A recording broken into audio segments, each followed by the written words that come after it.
Well, here we are again, recording the next episode of our game playing as the Kalashuri Raj, the Indian dynasty in CK2.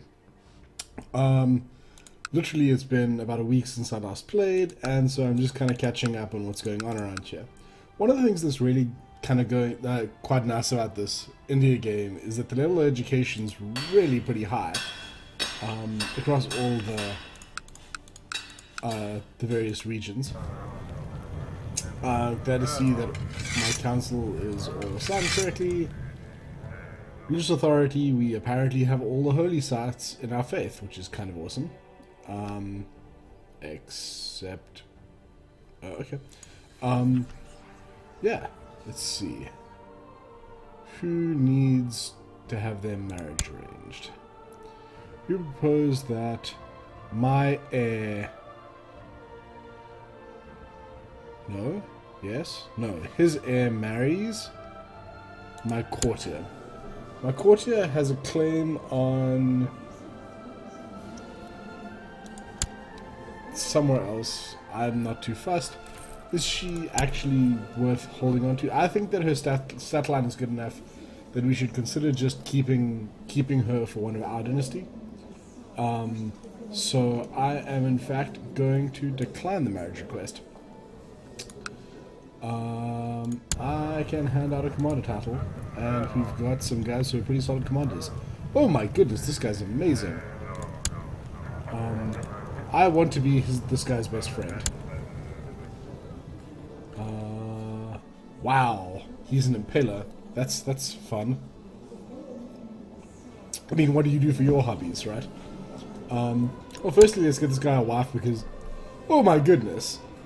These two together with their combat scores are going to make the most violent babies, and that shouldn't make me as excited as it does. Ah, wait. It can be a matrimonial marriage. She's part of my dynasty. He'll come into my dynasty. This is going to be so cool. There will be so much violence. Ah, amazing. Okay. I'm not going to extort my subjects, despite the fact that I am, in fact, trying to build up a war chest. My family focus is good because I've got 2 kids, and my succession laws are agnatic gavelkind. What agnatic means is, agnatic just means that only boys can inherit, and gavelkind means that when I die, all of the people who are capable of inheriting, in this case, my son, will have all of my titles divided between them. So this way, it's kind of good to only have one inheriting child. There are a couple of ways of getting around this, where you can do things like get people to join the priesthood. I don't know if that still applies for the Hindu peoples, but for the Christian peoples, you send someone to be a bishop, and it just kind of they no longer inherit land. Alternatively, you can give away the less important titles to the sons that you don't want to inherit, and then the majority big titles go to the sons that you do want to inherit. So, because I don't want to have any more kids, if possible, I'm going to try to move off the family focus, but it looks like we're stuck here until 1074, so 2 years from now, at which point I'll change to a different focus. Having spoken about this with my friend Doug, who's really ridiculously good at this game, he was saying one of the big problems with playing with India is that karma is used for everything, and so it's really hard to go to war easily. I'm beginning to realize that might actually be quite a hindrance to this game being fun and interesting. But let's keep on playing for a little bit and see how it goes. In the event that this game gets crazy boring and we just sit still and do nothing for ages, I'll make another plan and we can try a different game or something. In any case, to the Rai Rogue, your wisdom and mercy are legendary. We propose that Raj Kumar, again, this guy is desperately trying to marry into our dynasty, marry Sunyakta. So her stat line is also pretty good. By and large, I'd like to keep her for, I don't know, someone myself. Flamboyant scheme is a really nice thing. humble. These are all good traits. Let me keep it in house for a little bit. Let's see if there's anyone here that you could marry, or if there's anyone in my court that I particularly want. Yeah, I mean learning traits, but yeah, whatever. Who cares about learning, right? Quick is a very good trait, and as far as I remember, it's genetic. He is mangled though. Reduces attractiveness, but actually doesn't affect fertility. Oh wait, he has a wife. What am I saying? No wife. Ambitious is problematic.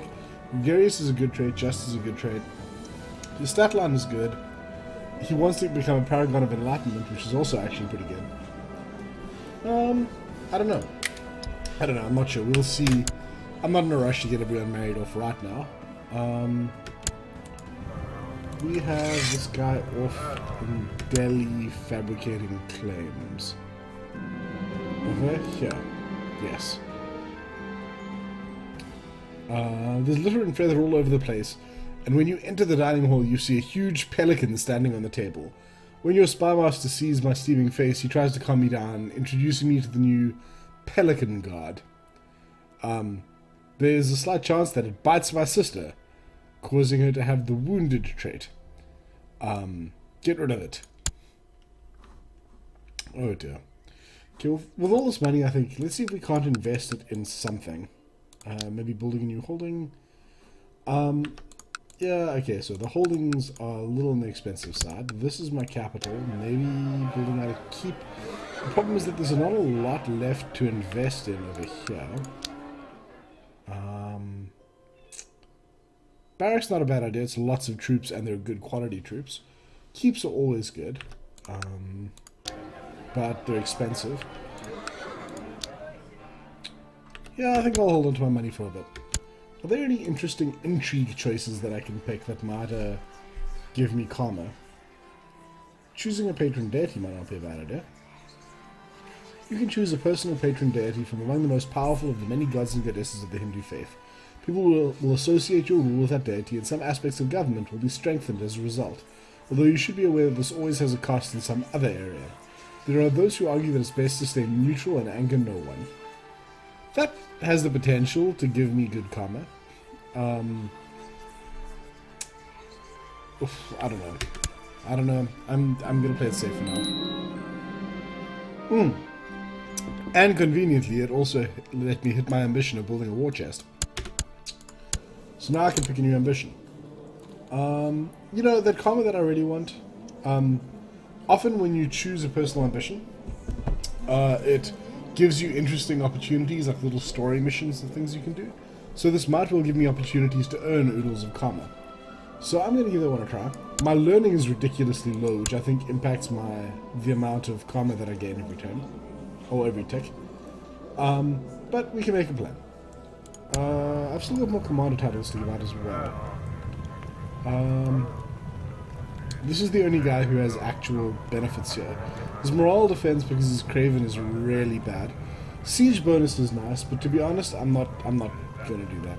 I think for now, let's keep it to that. There's no reason to hand it out unnecessarily. It gives prestige to my courtiers, and that might give them, like, grandiose dreams that I'd like to avoid. Is there a plot that I'd like?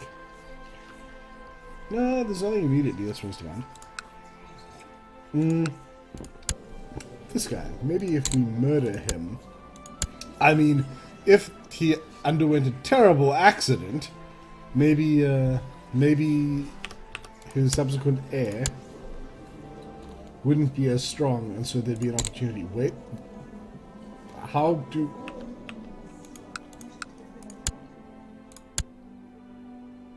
His heir is pretty solid. Nah, it wouldn't be worth it to kill him.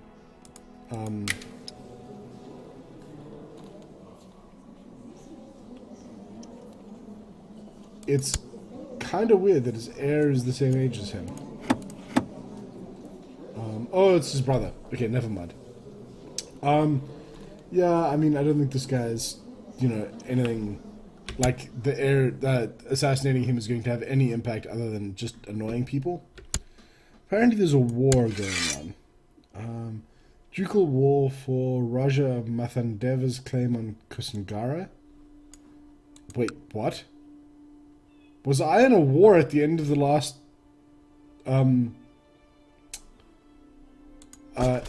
episode? Oh my goodness. This guy will be arriving in Kusangara on the 2nd of February. If everyone goes over there to reinforce, we'll be oh my goodness, we're all gonna die. Or I could just hire a bunch of mercenaries. With, like, all of that money that I have. That should be enough to tip the favor, I think. Light infantry isn't making me terribly happy as the large number. Let's see. Also lots of light infantry, but a nice number of heavy. Holy orders aren't going to help me. My vassals aren't going to help me much either, but let's just raise them. Yeah. And I guess I think these are probably the right ones to pick. They're going to give me a large number of troops, which include a bunch of light, but also a very large number of heavy infantry. We pretty much don't have pikemen across the board. Heavy cav, I suspect, is not going to be helpful in defense. Archers would be really useful, and these guys have plenty. And I've never used war elephants before, but that's a nice number I'm looking at. I'm going to hire these guys. And then we're all going to pile into Kusangara. Basically, we're going to trickle in, which isn't fantastic. But this does mean, hopefully, that... I don't know. Entering into a losing battle has got your morale so low that it's pretty much a lost battle anyway. I just really don't want to lose 700 troops without any effect. Let's just consolidate and then come back to take Kusangara. Hopefully these guys can retreat without too much effect. Just because otherwise this is going to be really, really painful. Like losing 700 odd troops. Oof. Losing 500 guys in exchange for 4. That kind of hurts, I'm not going to lie. But now we've got a bigger army than the opponent. And we're just getting the morale levels up. Because guys fleeing from a battle tend to not have great morale. And then we're going to go in and fight them. Crossing... so entering this province, if you cross the Ganges, is a major penalty for attackers, but there isn't any special defense between these two provinces. So this should be a fairly straightforward battle. A bit of advice that Doug once gave me, I've seen it go the other way, but I'm going to trust with a good bit of advice, is chuck everybody into a single central pillar with your strongest commander in it, and it tends to have really good effects. So this guy, Bodge, he has a good siege bonus, but nothing to help him in the field, right? This guy, on the other hand, bonuses to retreat. There we go, the French Indian guy. He is craven and we don't care for him. This guy, on the other hand, seems to have amazing benefits. It's all that impaling, right? It gets you really good at attacking people. Also another good guy for the lead, but I'm going to pick our man over here, who I think is going to have the best effect in this upcoming combat. So let's see how it goes.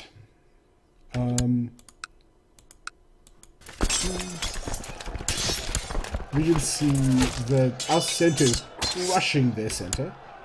Their two flanks are coming into play now, and it's beginning to hurt us a little bit more than I'd like. We crushed pretty much everyone on all sides, and they're about to retreat. Now, I play with the shattered retreat option off, so they don't run far away, so we can just follow up on them and get to where they're running to and continue to just chase them along, crushing them along the way. That gets our war score, this number over here, a little bit higher. A lot higher, actually. which means that we can potentially win this without having to siege down their territories, or with a lot less sieging than normal. We've cut them down from an army of about 5,000 to an army of about 2,000. In the process, we've cut our army down to from about 6.5 to about 5.5, which actually makes this a lot cheaper to maintain. That being said, oof, that 500 gold that we had, it is hurting. We really can't afford to keep this army up for much longer. That being said, if we're gutting them for 612 troops, in the nearby future, they're not going to be able to do a lot. If we can get one more good siege, completely gut them. 373. One more. Just one more. Just one more round, Mom. Just one more level. They're down to 862 troops, and we're out of money. I think now is a good time to send our mercenaries away.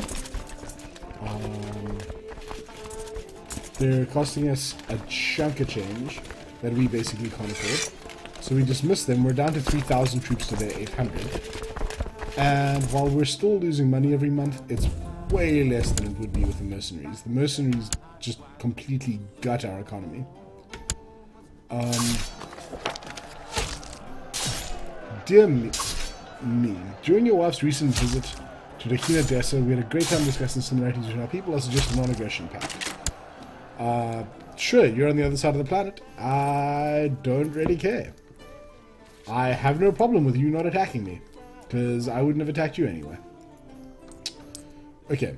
I am now going to go and siege down his capital. I don't think he's got a lot of ability to fight me here. And if we can just get down his capital, I'm pretty sure we could finish this and then start getting some money back.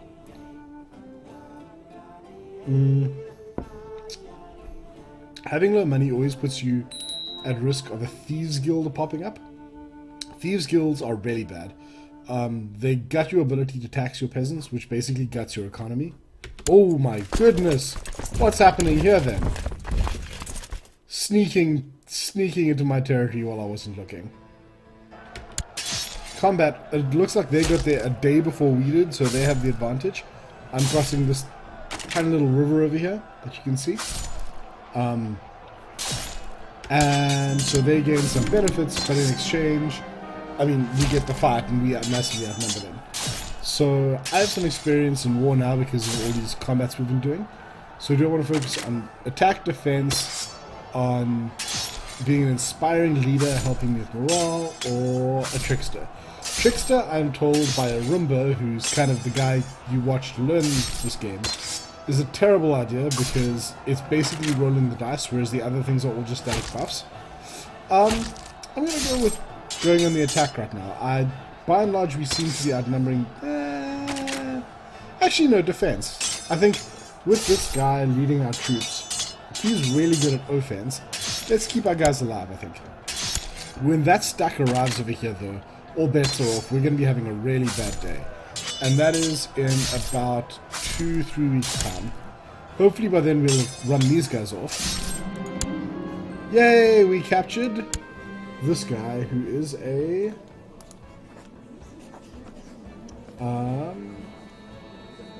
he has a county. Counts generally can be ransomed for a whole bunch of money if we kill him. I mean, we have options, is my point. It's a nice way to supplement your income. These guys are no longer coming at us because, you know, we thumped their army. Their army is fleeing to Sasaran, was it? Yes. No. Their army is fleeing to here. Let's go over there. Given 98% war score, I reckon that one more win against them should push us over the threshold. Yep, 100% war score. We have won this war. We can now go offer peace and say we're going to enforce our demands for this war, which means that because they attacked us, they lose a ton of prestige. They pay us war reparations more than the amount we spent on mercenaries, which is fantastic. His two allies in the war. I assume this is two allies in the war. or the two participants in the war, both lose 200 prestige, so they're both crippled, and I gain 100. So I think that gets me into positive prestige for the first time since I started playing. The claim on my land has now disappeared, so he no longer has a claim, which used to be listed over here. And I am now free and clear. I can stand these guys down. If I stand them down in foreign territory, then only a fraction of them return to their home provinces. If I bring them back into my territory, then when I stand them down, everyone returns home. So if I need them again urgently, I can just summon them immediately.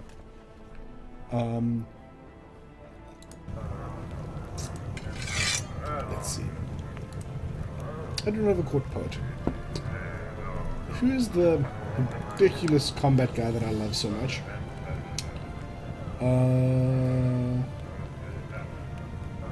You, sir. You are awesome. Have a position of authority. You can be my cupbearer because I like you so damn much.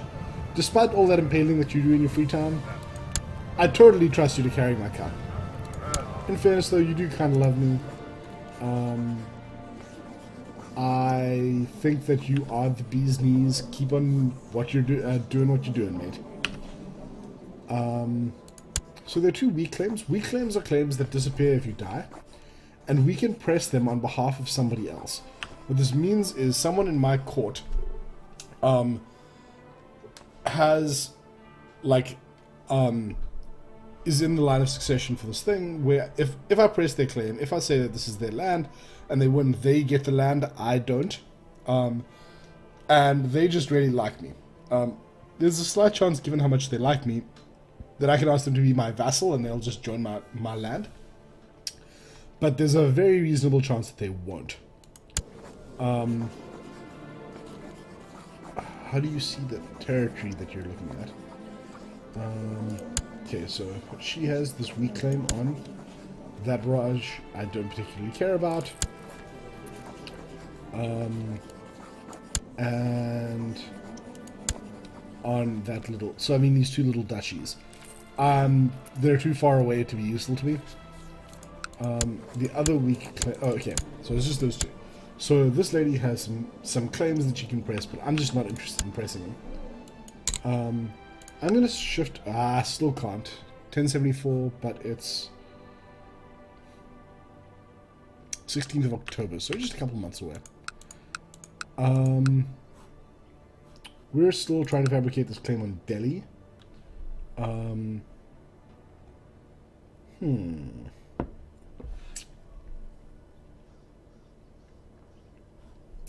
The odds of that actually clocking.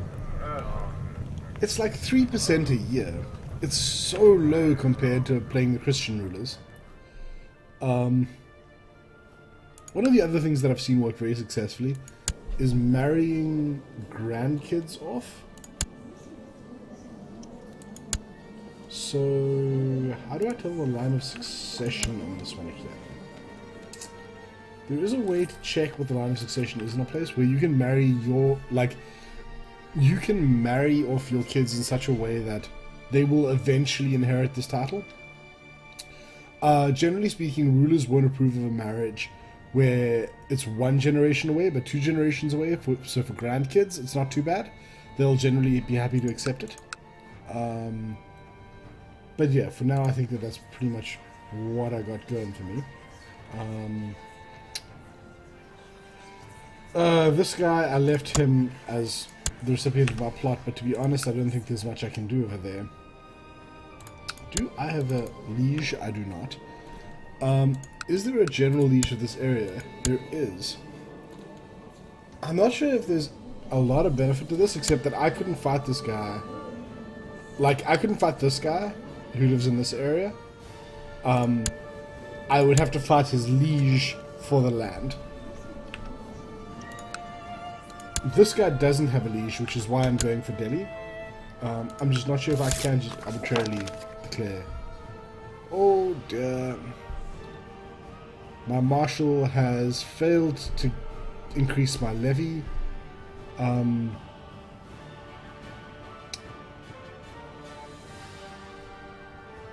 So my levy reinforcement rate is low. This means that I'm not getting, like, my troops aren't regrowing since the last war.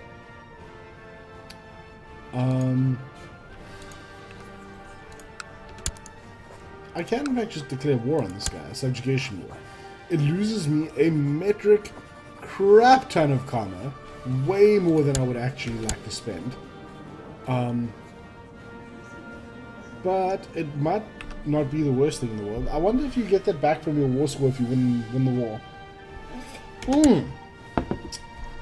I see that these guys over here are declaring independence. There's a rebellion going on.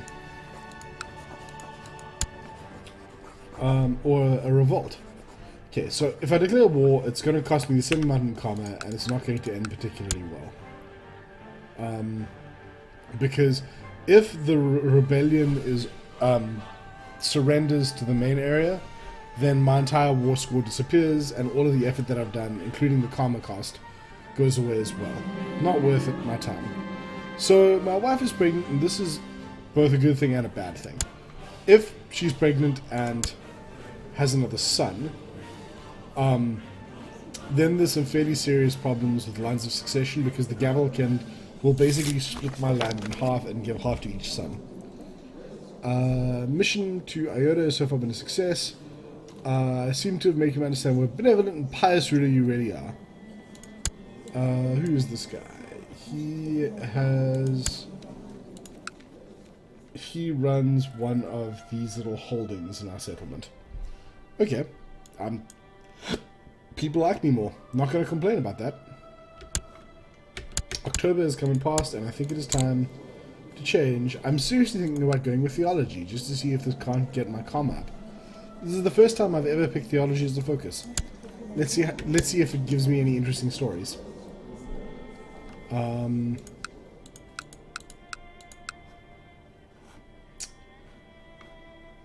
Yeah. I'm just a little bit stuck right now. Like, the percentage chance of getting a claim on this land is so low. Priest from the local temple has arrived, asking to speak with you. My lord, the holy elephants at the temple are all sick. However, we have learned that there is a healer in a neighboring province who is famous for healing ailing elephants. He is, however, most expensive. How unfortunate for you. My temple vassals hate me. I shall pay for it. Reduces local revolt risk. Raises my temple-owning vassals' opinions of me, and reduces revolt risk.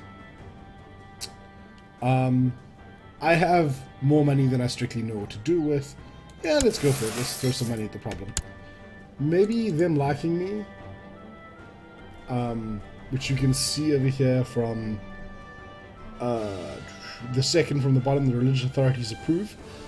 That gives me a monthly karma bonus, which helps enormously in trying to build up my karma. I'm not sure if this is going to be enough. In fact, I'm pretty sure it won't be. But another son. Oh no. Okay, well, I think we all know how we deal with this, boys and girls. Unfortunate accidents are terribly unfortunate.